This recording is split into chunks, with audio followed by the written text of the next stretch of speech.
Good morning, everybody. It is the morning of day 4, and as you guys probably recall, I ended yesterday at Klingman's Dome, and my plans have changed essentially. So my intent was yesterday to go all the way to Newfound Gap, but because of the rain the day prior, everything kind of got pushed back a bit. So today I decided to start at Klingman's Dome and hike the 7.9 miles over to Newfound Gap. And then my wife would pick me up there, spend another night in Gatlinburg, and then continue my hike from that point. Putting me about a day behind my original plan. But we went up to Klingman's Dome this morning, and because it's so fogged in, I guess, they have the road closed to Klingman's Dome. And the ranger there said that come back at 1 o'clock and we'll open up. Well, I don't want to wait till 1 o'clock to start hiking. So now the plan changed yet again.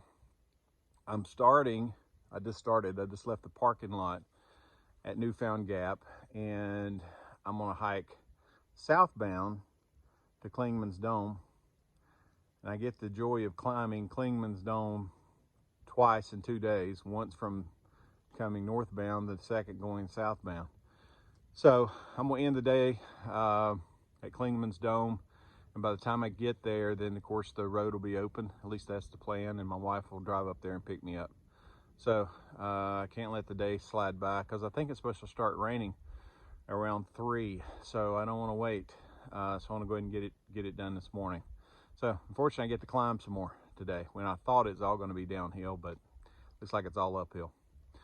But anyway, it's generally a pretty good looking day today so far, and the trail's not too bad, but I know it'll start getting steep as I get closer. I'll show you the cool stuff when I see the cool stuff, and I hope everybody has a great day.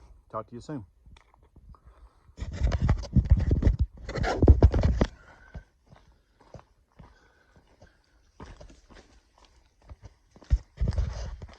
All right, got a weird gate here we got to go through or around. I've heard it speculated that this is to prevent wild hogs. In fact, here's a sign.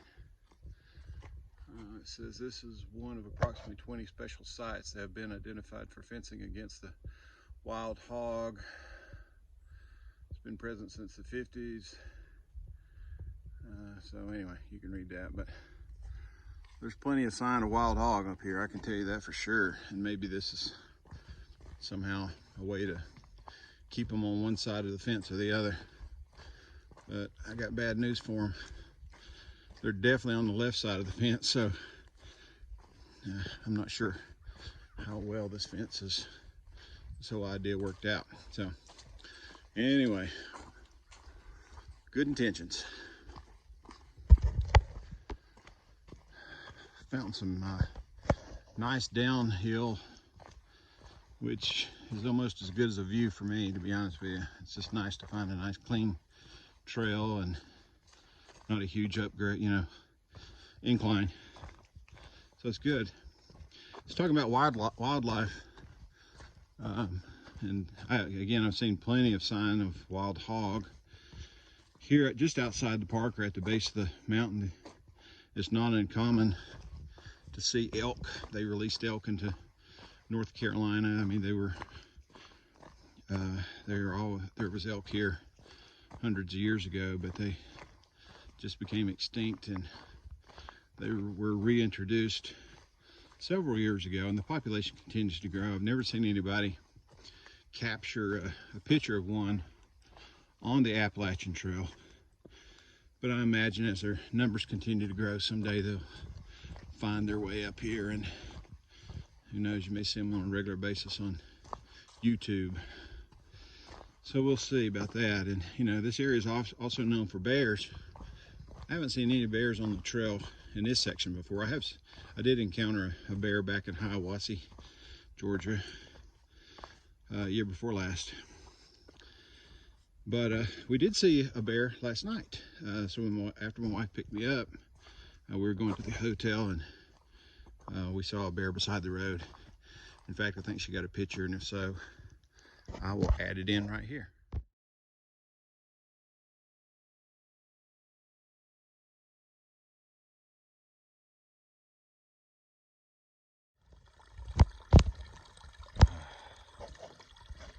Look at this nice water source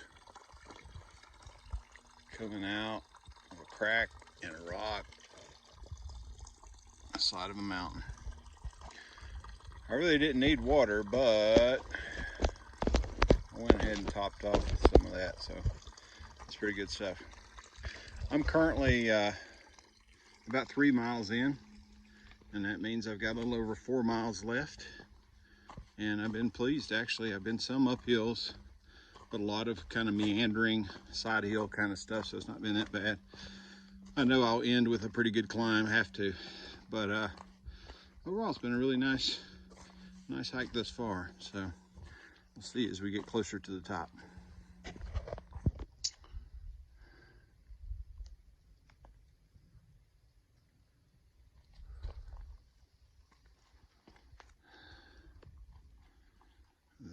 That's where we came from, everybody. And up the hill we go. That's where we're going. I stopped here to catch my wind a little bit, and I always find it curious how these gigantic trees can find enough dirt to grow out of rock. You see this huge boulder that's on the bottom here, and then you have a gigantic hemlock, I guess, or white pine that's growing right out of the top of this rock. It's hard to imagine it'd get enough of what it might need to get that big, but nature provides, I guess. So anyway, I'm about a mile from Clingman's Dome again. I had a tough time saying Clingman's yesterday. I realized that I was trying to put an extra S in there and saying Klingsman's or something like that, but it's Clingman's Dome. And I'll tell you a little bit more about that when we get to the top. But should be there soon. I'll be there before my ride is available, so I have a little bit more time, maybe get a little history there of the dome. And it's starting to sprinkle the rain, so I don't think there'll be many views, but anyway, I'll be there twice. Talk to you a little later.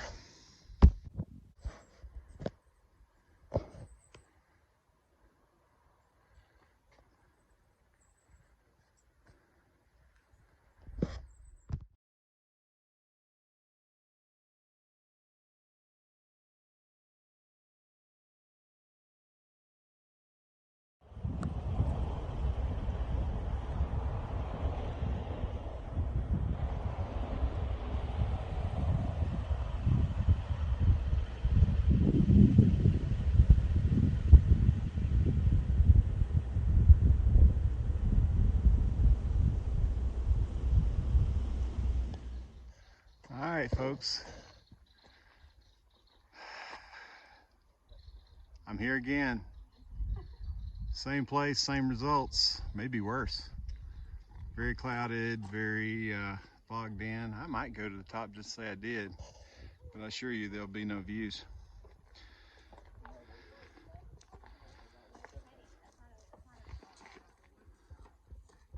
So we're at Clingman's Dome. A little bit of history about Clingman's Dome. There was a Tennessee senator named Clingman, and this was back, I don't know the exact year, you guys can do the Google. That was Senator when is before all the mountains had all been surveyed, and he was sure that this was the tallest mountain in his home state of Tennessee. Well, there was another senator by the name of Mitchell from the great state of North Carolina, which is my birth state, not currently my home state, but where I was born. And he was sure that he had the tallest mountain. So I think they had probably a little bit of a friendly wager, but that was settled at the time that they ultimately did the surveys, and Senator Mitchell won. So this mountain here is a little over 6,600 feet high, and Mount Mitchell in North Carolina, which is probably about 150 miles east of this location is just a fraction, a few feet taller. So he won that wager. But this is truly the highest point on the Appalachian Trail, all the way from Springer Mountain, Georgia to Baxter State Park in Maine. And you think about all the big mountains that are between here and there, the Whites, Presidentials, Mount Washington, famous Mount Washington. All of them are pale in comparison to the height of this mountain. So kind of special. So that's the history. That's the end of day 4, and we'll look forward to seeing you on the trail tomorrow morning.